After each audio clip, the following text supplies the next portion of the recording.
Hey everyone, it's J.I.V. Lee, aka Nail for TD, and I'm back with another tutorial. Today we're going to be doing a recreation set with a little bit of a remix because based off of the picture that she sent me, we could not tell what the hell was on that one finger. So it was looking like, a ding-a-ling, and we did not want that on her nails. So I freestyled something else, and I love this set. I love this girl, like this client. I love having a great first time client experience. Like, it's amazing. Usually I don't usually have bad experiences with clients at all. Usually the first time we'll be kikiing and, having fun and stuff, or it'll just be like more silent, more like, reserved and stuff, which I don't mind either one of those appointments. I love the chattier appointments, obviously, because, your girl loves to talk. But yeah, this was a beautiful set. I loved, and I did a matte top coat for like the first time in 10 years, and I was not mad. Like, I might be popping that matte out more often. So first, I'm starting off with pushing back the cuticles. These cuticle pushers I actually got from Shein. Like, I am a Shein nail supply warrior. I'm so sorry, but I am. Then the cuticle nippers, I got them from eBay, and these pink sanding bands that I'm using, I got from eBay as well.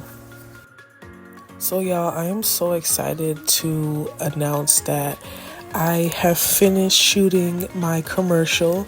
I was telling y'all at the beginning of this year that I wanted to do more creative projects, and I just finished my first one. I feel like it's like 90% finished, 95% finished, because like really all we have to do is just like edit the video together and post it, promote it and stuff like that. So I am so excited to get her done, get her posted, stuff like that. Like, we shot the video on Saturday, and that's why I didn't post a video last week, because I was just like, it was such a busy week trying to prepare for the video shoot and like trying to get everything, and then I also was taking clients in between and stuff like that. So it was just such a busy week that I really didn't even have the time to post anything. But I cannot wait to show y'all what I've been working on. Literally, we started planning in January, and by March we were filming, and hopefully by April we'll be ready to post. So like I was so anxious and nervous. Like the week before, or the week of the shoot, I was literally so nervous. Like I was just like, yeah, I don't know if I can do it. Like, I don't know if I can afford it, because the week before the shoot, literally when I said I only had 3 clients that week, that's the video, or 2 weeks before, I guess, because that was the video that I was telling y'all I have the new nail disease, nail tech blues, because I was just like, what the hell is, going on? And that, on top of the anxiety of creating my first project and like being damn near the face of it, was like, it was just too much. Like, I was crying a lot these past couple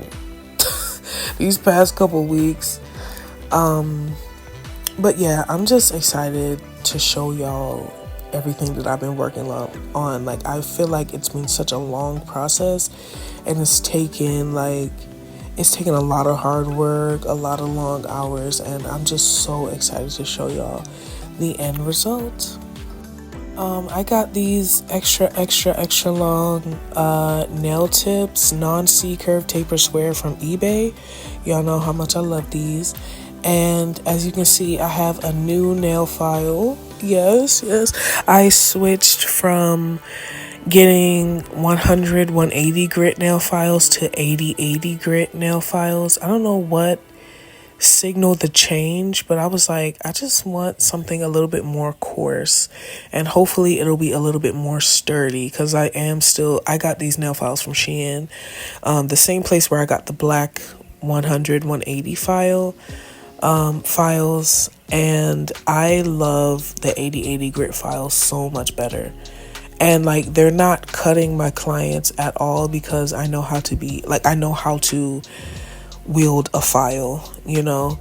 So I don't know if you guys have seen my short of like top 3 nail tech needs, but what I do is I have this like self-adhesive bandage that I wrap around my fingernails, so then I'm able to use my hands, basically my nails, as a buffer. As you can kind of see, I have my pointer finger like gripping the side of the nail, so then I can get a nice clean shape without hurting the client, because the nail file is rubbing on my nail instead of their finger.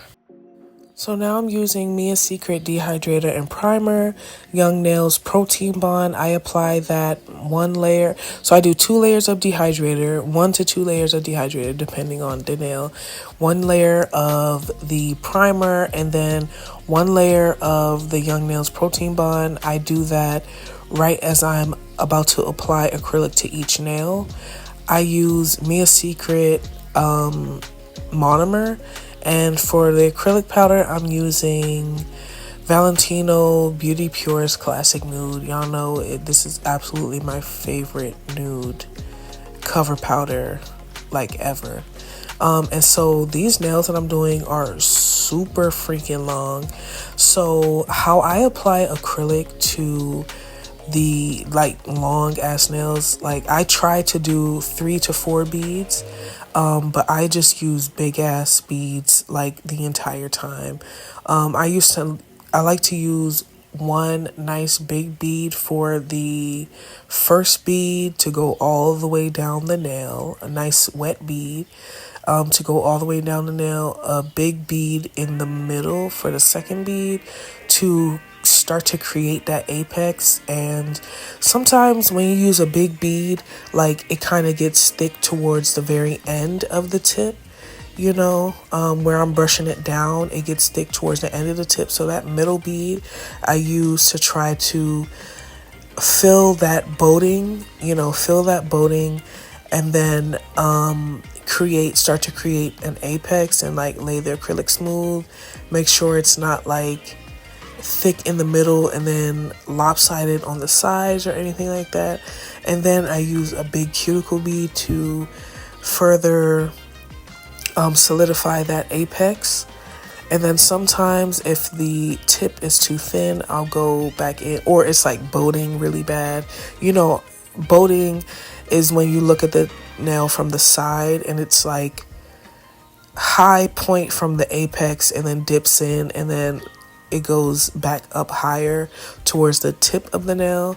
So I don't like my nails to look like that. So I use maybe that 4th bead to fill in that boating and further solidify the apex. So it's a nice, strong, sturdy nail that doesn't have too much acrylic, so it won't lift, and is sturdy enough to where it won't break because the apex is, nice and sturdy. And I continuously brush. Sometimes your monomer will get dirty because you're using a lot of powder, because, this nail is long as fuck, but I wouldn't worry about that. I wouldn't worry about that. As long as your brush doesn't get dirty. That's why I brush my nails on these paper towels a lot. And these paper towels are blue mechanic paper towels that you can just get from like Walmart, Sam's Club, places like that. I prefer Sam's Club because then you can get a bulk pack for like $25, which is a lot cheaper than buying, single packs or like 5 packs or whatever from Walmart. So yeah.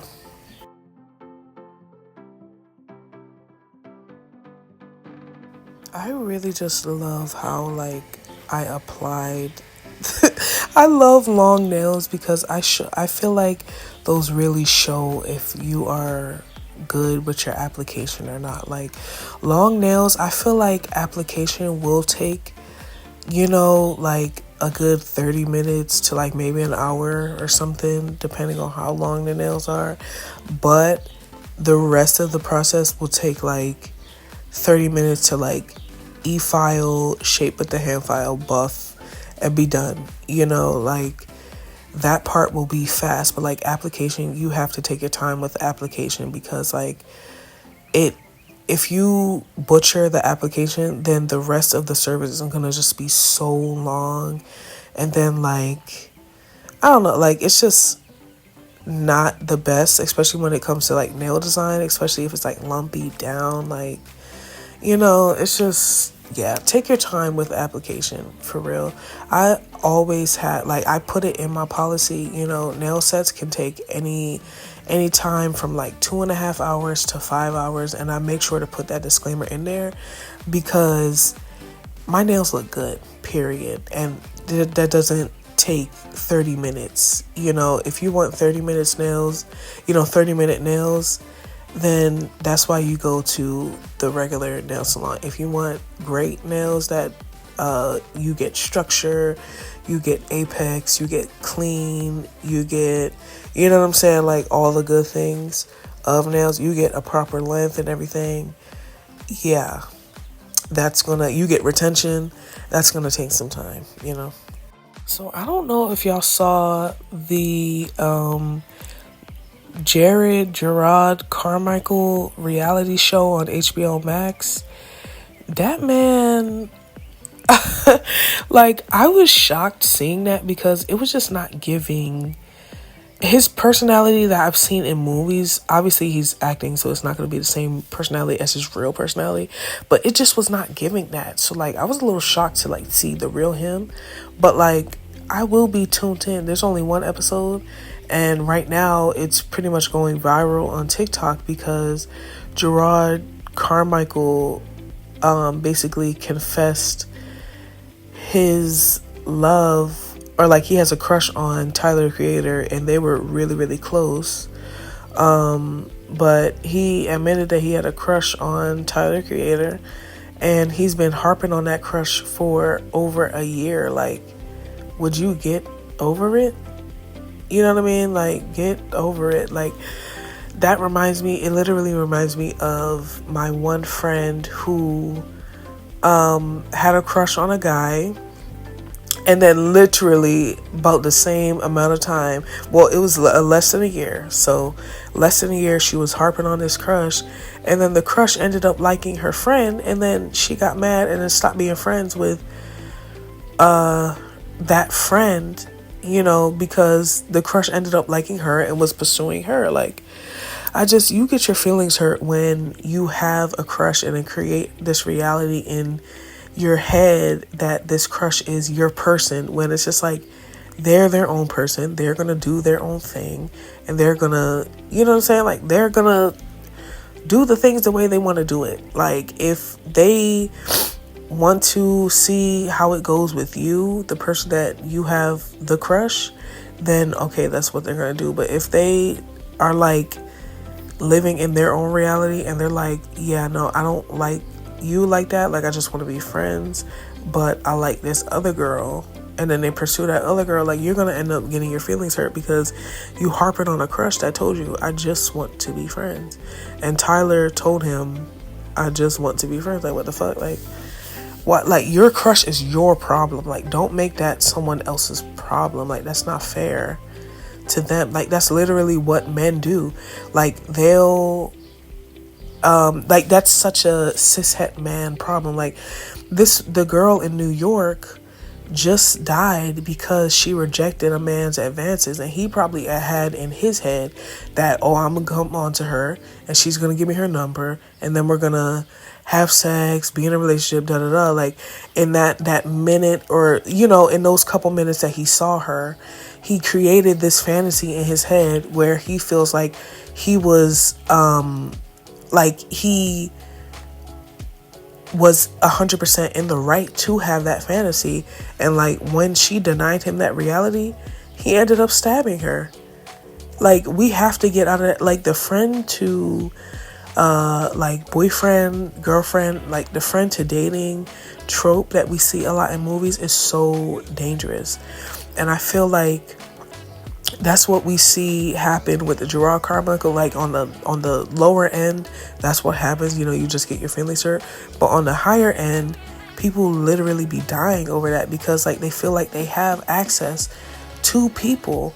Like they feel like you're the side character in their story. When it's like, what? Like, you know? And let's rest in peace to that beautiful black girl who died at the young age of 19. Died way, way before when she should have. And that boy, because he literally, okay, let me say man, he was 21 and he killed someone at the young age of 21. Two mothers ended up losing their children, the girl's mother and his own mother, over some dumb shit. Like I'm just so tired of like the entitlement that men have / people have to other people's bodies, other people's lives, other people's, you know what I'm saying, attention and stuff. Like we have to stop that shit. It is dangerous. And I may be like, you know, the parallel may be going to the extreme, but this is the world we live in. Like killing a woman just because she rejected your advances, that's extreme. That is extreme. That's the world we live in, and we gotta move towards a better place, y'all. Like this shit is crazy. Men, even though I know men don't watch these girly nail tutorials, you know, they aren't my subscribers. Which I'm okay with that. Stay over there. Stay over in video game land or whatever the fuck. But y'all gotta stop that. Absolutely gotta stop that. See, look at this application. Like, just chef's kiss. Like it looks so good. So now I'm using my Pana drill bit with fine coarseness. It's the 5-in-1 drill bit that I got off of eBay. I recommend getting it off of eBay because you usually can get a discount if you buy like 2 or more. And then I'm using my cordless nail drill that I got off of Amazon. I really, really like it. I feel like, one, it's cute, it's pink, it matches my aesthetic, and it works really, really well.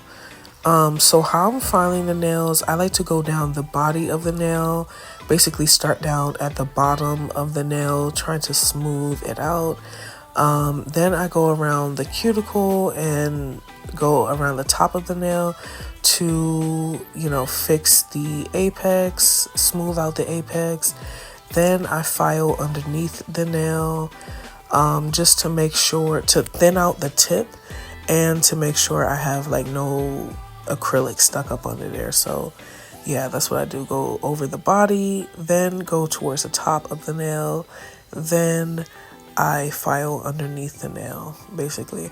And I file for as long as I like need to make sure that the nails are pretty straight. So then when I'm buffing, I'm not doing too much with the buffing process.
So I changed up my process of how I file the nail. So first I go in with my e-file like y'all just saw, and then now I'm going in with my hand file to further, sharpen up that shape. I absolutely love this 8080 grit nail file because it's so sturdy, and it's a lot more sturdy than the 180, and it just gives me a better shape in my opinion. And then I use the 80 grit nail file to go over the nail, like buff any imperfections. Like it's damn near like a second e-file, because like if I have any dips like on the side of the nail, y'all know what I mean. You nail techs know what I mean. Like if I have any dips on the side of the nail, if I have any, like I'm filing that right side a lot because I felt like I had a dip in there. Like it just allows me to smooth the surface of the nail a lot better. I use the 8080 grit as a buffer on top once I file the sides. So filing the side, I'm kind of jumping around, I'm sorry, but filing the nail, I go underneath the nail, right, to make sure I get any of the excess tip or like acrylic or whatever that I didn't get. So I'm underneath the nail, straighten that out, then I file the side, the free edge of the nail, or the side edge, and then I go over the nail, buff it, and then I just move on to the next nail. So after I buff it with the 8080 grit, what I do is, you see that white block on the right side of the table, I use that. So I started using buffers. That's basically what I was trying to get to. I started using buffers because the 8080 grit, like when you buff the surface of it, it gets very like gritty, it's very rough, but it gives you a great shape. So it's very rough. So in order to smooth that out, I use the buffer to smooth that out. Once I'm done, usually I buff and then I file the free edge to make sure everything is straight. So that's basically what I'm doing for the other nails. I'm buffing, smoothing out the surface, smoothing out the scratches that the rough 8080 grit file put on the nail. Smoothing out towards the apex area too, because I don't want to use the 80 grit towards the cuticle area because that will cut your client. We don't want that. Then I buff, and then I ask my client to turn her hand over so then I can file the free edge. And look at that shape. Look at how smooth the nails look and everything. Like, amazing. Okay, so now we're moving into the nail art portion of this video. So I got this black gel polish off of Amazon. I don't know the name of the brand, but I literally have had this nail polish for over a year now, and it's still going strong. I think I'm starting to get to the end of the bottle because like I'm starting to have to really dip my nail brush in there deep in order to get some gel polish. I'm like, no, oh my gosh. But when I say this shit it's literally lasted me over a year. I got this specific bottle January last year, and it's April 1st of 2024. So yeah, it was well worth the maybe $10 to $15 that it cost. So based off of the inspo pic, there was it's basically a French tip full set, and I'm not gonna talk too much. I'm gonna just let y'all watch me. It's like Kaws inspo, KAWS inspo. And I'm gonna just basically let y'all watch me. So I know I just said I would let y'all continue to watch, but I'm sorry, I gotta tell y'all this. So yesterday was Easter, right? After Saturday, we filmed that whole thing on Saturday. When I say it literally took over 12 hours, I'm thinking maybe like 15 hours. And the commercial is supposed to be like 30 to 45 seconds. 15 hours of work for like 30-45 seconds is crazy. But so, and I was not trying to go to church. Like I was like, yeah, I'm exhausted because I was up since 5 a.m. on Saturday. We didn't get back home until like 10 p.m., 11. So I was like, yeah, like I'm trying to sleep in all day. But my grandma asked us to come to church for Easter. So I was like, all right, whatever. Like, let me just go because it's probably not going to be an all day thing. But yeah, so we go to church. I got on my cute little dress. It's like a maxi dress with a slit in the back. And it looks good. Like, I look great in it, like giving body, giving everything that I need to get, like giving floral. It was really cute outfit. But why we go up? So we have to go up to the front of the church for like communion, where they give you the bread and the blood of Christ or whatever weird shit that they do. So we go up to the thing, and why does my grandma, she's literally like, why would you wear a dress that has a slit like that in the back? Like, don't ever come to church with a dress like that ever again. I'm like, girl, what? I'm like, why? Like, you're really first of all, the slit was not that high. The dress kept riding up because I'm thicker than Megan. Like, you know what I mean? Like, I'm thick as hell, and the dress is maybe like a straight size extra large. Like, it's not a plus size dress. So like, yeah, it's riding up. But it's not even like that bad. Like, she was dragging it. Every time I got up, I pulled the dress down because I knew it rolled up from me sitting down and stuff. So like, she was really dragging it, and then really got in my butt about this dress. I'm like, girl, I look good. Like, what are you talking about? Like what? But she like chewed me out for that dress, even talked to my mom. But I'm so glad to have the mother that I have. Like, I swear to God, y'all. Cause like, she was like, I thought church was cause my grandma was like, you let her really walk into to church with a dress like that or some shit, as she was saying. And then my mom was like, I thought church was come as you are. Like, when I say niggas was in there with, people were in there with jeans on. They were literally in there with like, it was just like a casual, like they just walked off the street. Like, it was nobody's Sunday best in that church. But me with a cute dress, y'all, I'm not even gonna insert a picture, but I looked good. I ate down, and then she's chewing me out over this. I'm like, girl, like, you focus on the wrong thing. Like, like, we in church getting our praise on or whatever, people getting their praise on, and then you worried about a cute dress. Like, you act like you were lucky I didn't wear a mini dress, because a mini dress is that's my style. Like, I love a mini dress.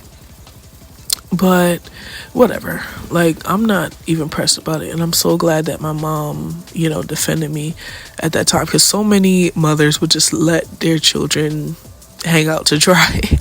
So many people would be like, yeah, like, like, adults would be like, yeah, like, that dress is inappropriate, da da da. But I love that my mom like supports me all the time. Like, she would have said, okay, I think that's a little bit inappropriate, if she thought it was inappropriate. But the fact that she didn't say anything was like, okay, I'm good. So yeah, I'm just lucky to have the support system that I do. Cause I'm like, you being a hater right now, grandma, like, stop hating. And then she was like, do you hear me? Like, don't wear a dress like that. And I was like, I hear you, but I don't agree, because it's not that serious. Like, you act like my ass is all the way out. And even if it was, it's church. Like, that's what I don't understand about Christian churches. Like, they say come as you are, but they don't really mean come as you are. Because if you were to come as you are, like, say you wear an outfit that you wore that Saturday night until that Sunday morning, you know what I'm saying, your Saturday going out outfit, if you were to wear that same thing, they judge you, so that's why I don't really like church, because it's never come as you are. It's always come conservatively, which is like, that defeats like, I thought it was come as you are. Like, I don't get it. I don't understand it, and I don't like it. So yeah, that was my Sunday. But after that, she was literally sweet as pie. I feel like she knew she was dragging it. She knew she was annoying. Like, my mom's a Gemini, so I kind of understand the ways of a Gemini being, or my grandma, she's a Gemini. So I understand the ways of a Gemini. I kind of understand that. Because first, sometimes we are sour, then we're sweet, but hop off, grandma. Hop off, please. Okay, now I'm going to let you guys watch as I finish up this set.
So this is the final look. These matte Frenchy cause inspired and also just like grungy, cute, very trendy chic.